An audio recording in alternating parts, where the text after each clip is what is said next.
freedom to choose our beliefs is one of the most potent expressions of human free will. And so if we look at it that way, belief systems are actually a really big deal. You may not be able to control everything that happens to you, but you can influence how you interpret it, the meaning that you give it, and how you respond. That's the role that beliefs play.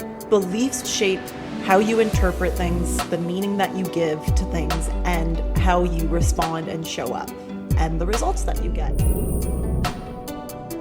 Welcome to Modern Psychedelics, where we explore the transformations made possible through intentional engagement with psychedelics. This podcast will help you integrate high consciousness living into the everyday and deepen the work ignited by altered states.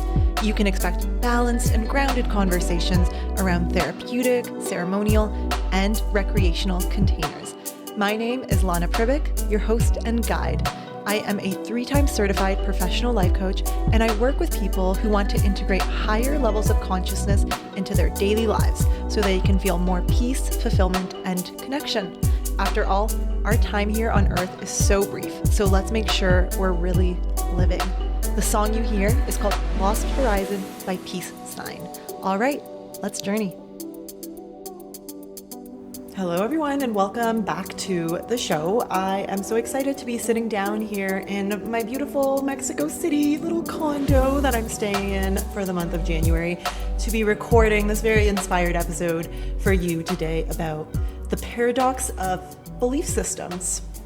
And this is a paradox that sits at the very center of personal development, consciousness work, healing, probably anything that you are doing as a listener of the show. The paradox is this: beliefs aren't real, and yet they shape our lives in very real ways. If beliefs were inherent truth, think about it, we would call them truths, wouldn't we?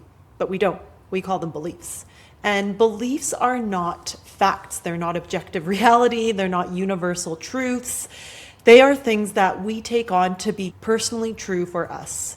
Often things that we choose to be true, consciously or unconsciously, without any real way to verify them. And yet, we need beliefs. We can't function without them. So today, I want to talk about this paradox and how it relates to the deep work that you're probably navigating, my dear listener. So what we're going to talk about today is why beliefs aren't real, why they still matter a lot, and how updating your belief system can structurally and fundamentally change how you experience life and probably greatly support whatever it is that you are wanting to achieve at this point in time. So what are beliefs and what are they not? Let's start here. Beliefs are not truth, like I said. They're not fixed. They're not universal.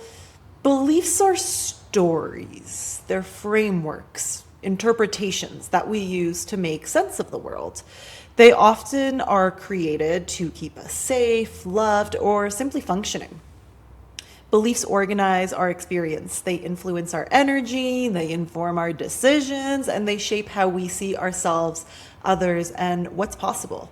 Beliefs shape perception and consciousness, and this is exactly what makes them so powerful. So even though beliefs aren't real in this objective, universal, fixed sense, they become real through us, through how we think, feel, act, and show up.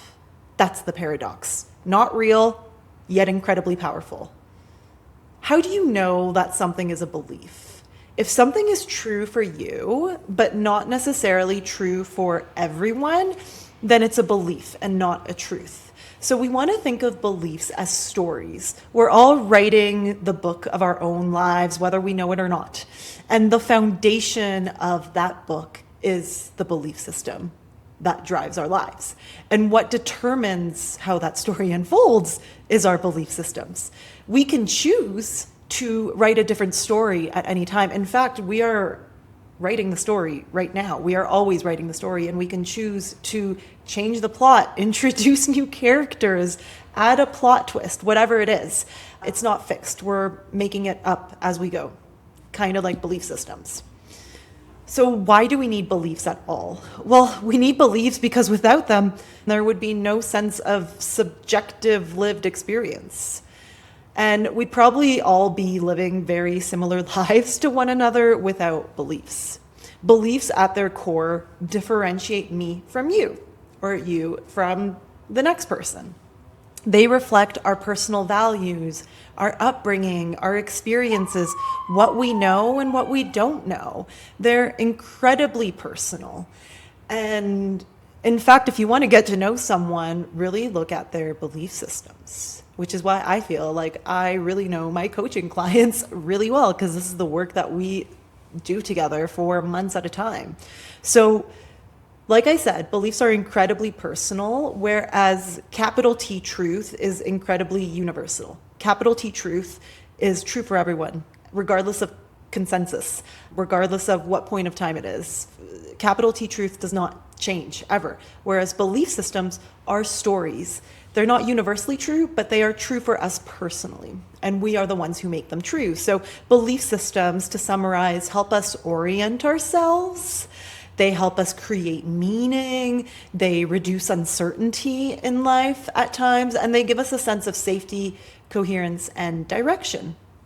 In fact, it is my very empowering personal belief that the freedom to choose our beliefs is one of the most potent expressions of human free will. And so if we look at it that way, belief systems are actually a really big deal. And you may not be able to control everything that happens to you, but you can influence how you interpret it, the meaning that you give it, and how you respond. That's the role that beliefs play. Beliefs will shape how you interpret things, the meaning that you give to things, and how you respond and show up, and the results that you get. And that will create a feedback loop into your belief systems, because actually our belief systems are often fed and informed by our experiences. And so an example that I want to give you about this is that imagine it's the first day of school and a teacher walks into the classroom, and this classroom is full of many students with different backgrounds, experiences, family upbringings, and therefore very different belief systems. Now the teacher at the end of the class assigns the students some homework. And based on each student's belief systems, each student will perceive and interpret this event differently. The student who believes that formal education is a crucial part of human development and an important part of their future might respond to the homework assignment with, perhaps it's going to be excitement or acceptance. And as a result, this student might get started on their homework assignment right away and will probably very likely receive a pretty high grade due to the way that they are viewing school and homework assignments in general. Whereas another student who believes that maybe formal education is outdated and it's a useless institution, well, this student may respond to the homework assignment with annoyance, resistance, apathy, and as a result, they may procrastinate, they may do the bare minimum, or they may not even do the assignment at all, because what's the point? It's useless, right? So as a result, they're likely going to receive a very low grade. So we can see that this belief system for each of these two students is going to greatly inform their, success in school. And we can see here that beliefs drive perception, how we perceive something, which drives our reaction, which drives our actions and the results that we get. So hopefully by now you're really understanding what a belief is, how it operates within us internally, and the role that it plays from internal experience of belief system to external experience of actions taken in the world. But here's the thing that most of us forget. Most people walking around this planet are not consciously choosing their beliefs. And we certainly don't consciously choose our earliest beliefs as young children. We don't even know what a belief is, right? We're not really thinking about it, but we inherit our belief system from caregivers, from culture, family systems, survival needs, family dynamics. All of that can influence the belief system that we adapt. And, many of those beliefs that we inherited may have served a very real purpose and made sense for the time. But here's the problem. Beliefs that once protected, supported, or moved us forward in life often become the ones that limit us later in life, which is another paradox about beliefs. Beliefs tend to outlive their usefulness, which is why they're not meant to be fixed, which is why they're not universal truth, because universal truth is fixed. Beliefs are not. They're fluid and deeply personal, and they can be changed at any time. So I want to share a story with you from a client that I coached a couple of days ago. This client actually inspired this episode, and so I want to share a little bit about their process in really confronting their belief system. So I want to call this client Allie. Allie carried this belief that we actually excavated in the middle of a coaching session, that Allie has to do it all. It's all on me. The belief that was running the show was this narrative that I have to do it all, it's all on me. If I don't do it all, nothing will get done and everything will collapse. What a tremendous amount of pressure. But this belief made all the sense at one point in Allie's life. They were a parent of 2 children. They needed to be hyper capable, hyper responsible, hyper available. Their kids needed Allie. And after all, Allie really did need to do it all at one point when the children were younger. So this belief kept things running. It created structure. It supported survival. It supported the family unit. But years later, today, when Allie has very ambitious career goals, after decades of not working, the same belief is burning Allie out and holding Allie back. It's creating resentment. It's blocking momentum, keeping them stuck in overfunctioning, creating tension in relationships, because the truth is, Allie's kids are older now. They are teenagers and young adults, and their children want more agency. Allie no longer has to do it all. We discovered in this session that there's actually no way that Allie can possibly hold this belief that they have to do it all and reach their ambitions in career and personal development. This belief didn't suddenly become false. It's more that it became outdated and it no longer supports who Allie is today. So by the end of the session, Allie came to a new belief that felt true for them today. And this belief sounded something like, it is safe for me to take care of myself. And when I do that, everyone can benefit. When working intentionally with plant medicines, having your own safe supply at a reasonable cost is so important. And it's much more accessible than you might think. And yes, I'm talking about everyone's favorite mind-bending mushrooms. I was so thrilled when I discovered Happy Mushrooms, a totally done-for-you grow kit that makes cultivating your own sacred medicine incredibly easy. Look, I've done the whole process with all the equipment before. I've ordered it all from Amazon, the syringes, the soil, all of it, and it's just not worth it. Happy Mushrooms means no spores, no expensive equipment, no lab setup. You don't even have to open the bag. Seriously, you just place the kit somewhere in your house with ambient light and good airflow and just let nature do its thing. And in 3 weeks, you'll be harvesting your own mushrooms, up to 56 grams or 2 full ounces.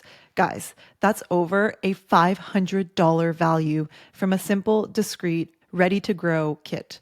Whether you're deepening your healing journey or simply want more sovereignty in your practice, this is such a powerful way to take your path into your own hands. There's nothing technical here, no touching, no spraying, no syringes, no stress, just patience rewarded with abundance. So if you're curious about growing your own supply, this is your sign. Visit happymushrooms.com to learn more and get started. And they were so kind to offer my listeners 15% off with the code Lana15. That's happymushrooms.com and Lana15 at checkout to get your stress-free, ready-to-grow mushroom kit. Happy growing and happy exploring. So here's the key insight from that story about Allie. I have to do it all, and it's safe for me to take care of myself. These are both just stories. One is not inherently more true than the other. What makes a belief true is not evidence or proof, it's enactment. And you are the one who makes a belief real. Your beliefs are yours. Everyone else's beliefs are their own. You are the only one who makes your beliefs true, your beliefs real. And how do you do that? By choosing it, by believing it, and by acting as if it's true. That's it. Let's look at the energetic difference between these two beliefs. I have to do it all. This creates scarcity. It reinforces victimhood, which is the lowest level of consciousness that one can operate at. And it's a level of consciousness that really tends to hold us back, which we can see in Ali, who seeked out coaching from me. It also removes agency from others. This is such a good point. I have to do it all is another way of saying you can't do it on your own. I don't trust you to do it on your own. You need my help, which again, when Ali's children were smaller, may have been true and made sense, but that's not really the case anymore. It also keeps you in control. It's over responsibility and exhaustion. And ultimately, this belief that I have to do it all creates no time for Ali and Ali's goals. Whereas it's safe for me to take care of myself. I mean, even when I just say that, it feels so much lighter. Feels so much lighter. This creates trust and open space for support. It returns agency to everyone else involved, right? It allows us to see everyone else as gifted and full of potential rather than inadequate and needing our help. Just that alone clears up so much space, right? It allows for regulation and sustainability and choice, and ultimately, it creates space for Ali and their goals, which can only benefit their family at this point in time. Same circumstances, different belief system, completely different lived experience. That's the power of belief systems. But it's really hard to change belief systems alone. So at this point in time, you're probably thinking, oh my gosh, this is amazing information. I really want to get to work on my belief system and start updating my beliefs that are no longer true and bringing in some more empowering beliefs that will support me in what it is that I am wanting to accomplish or experience in life. Great, that's exactly what I want this episode to do. However, I will say that this work can be very tricky because we personally don't experience our beliefs as stories. We experience them as truth, right? Our beliefs are our personal truths. Again, not universal truths. They're true for us, not necessarily for everyone else. Beliefs are lowercase t truths, right? And universal truths are uppercase t truths that are non-negotiable, undebatable. But personal truths feel obvious. They feel factual. They feel unquestionable. But the truth is they are not factual or unquestionable. When outdated belief systems don't match up with the life that we're currently living or where we want to go, that's when we start to feel stuck. We freeze. The system freezes because the software is outdated. The software being your belief system and the system being you. This is when we are unable to move forward, no matter how much clarity we have around where it is that we want to go. And this is usually the point where people come to me for coaching. They feel stuck, they know where they want to go, but they can't alone see the belief systems that are driving the show because to them it's just defaults. It's truth. There's no questioning it. And that's where the eyes and ears and attention of a skilled coach can become very, very valuable. And this is why support is often a good idea if you want to take this work seriously. It's hard to see through the lens you're looking through, especially when you've been wearing that lens your entire life. And so an expert consciousness coach can be really powerful because they can reflect the belief back to you so that you can see it instead of unconsciously living inside of it. You would be so surprised at how often a client of mine is just babbling and talking, and then in the middle of their babble, I hear it. I hear the belief. And they'll just slip it in. And usually it's just a sentence, and I'm like, there it is. That's the thing that you believe to be true that is holding you back. Let's explore that. Let's look at that. Let's explore why that isn't necessarily true, the impact that it's having on you, and how can we update that to something that feels more true and supportive and empowering for you today.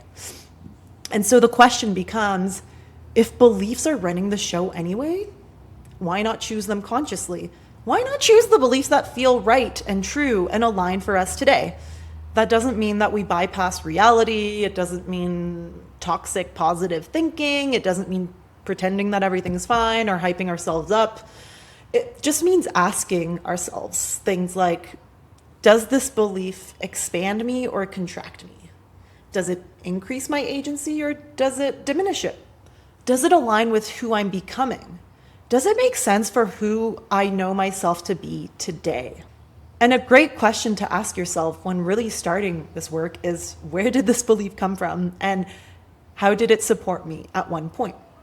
Because beliefs don't need to be fixed. They just need to be useful. They need to be aligned and they need to support the life that you're actually wanting to live. So in closing, beliefs aren't real, but they shape your reality in a very powerful way every single day.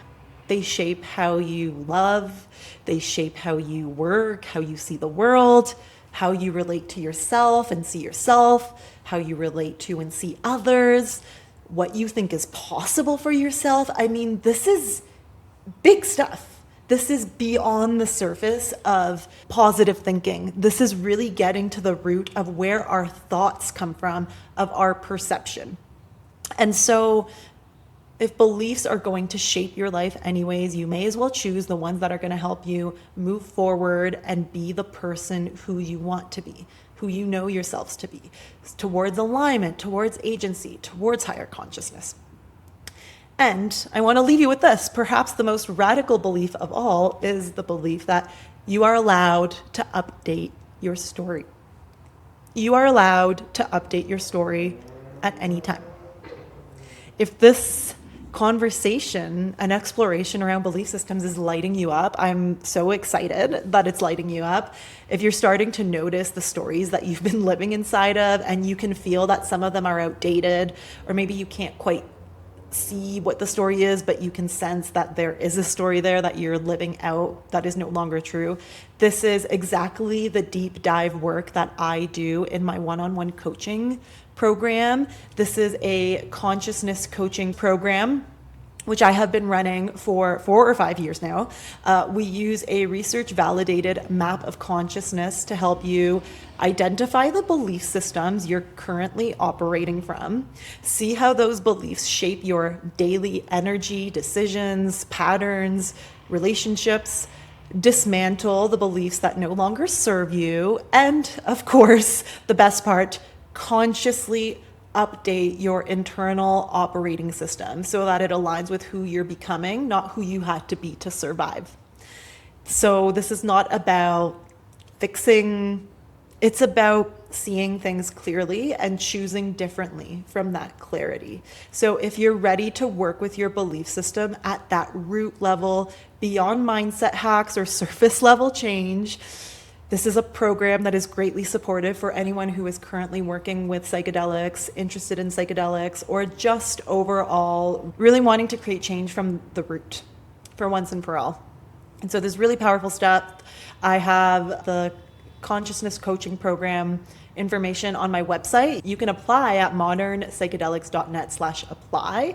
You can also email me at hello@modernpsychedelics.net. And if you're wanting to work on a very specific belief and you don't want to commit to the full 6-month program, I do have a 6-week mini container coaching program where we work through a specific area in your life in a short amount of time. So in just 6 weeks. This is my newest program. It's much more accessible. It's really sharp, laser focused, and just a great way to work through something that is already at the surface for you. Like if you're just like, I know what it is, I want to get to work, let's do it. The Focus Transformation Coaching Program is for you. So both of those programs are on the website, modernpsychedelics.net. Just go to the coaching tab. All of the links are in the show notes on Spotify, Apple, wherever you're listening.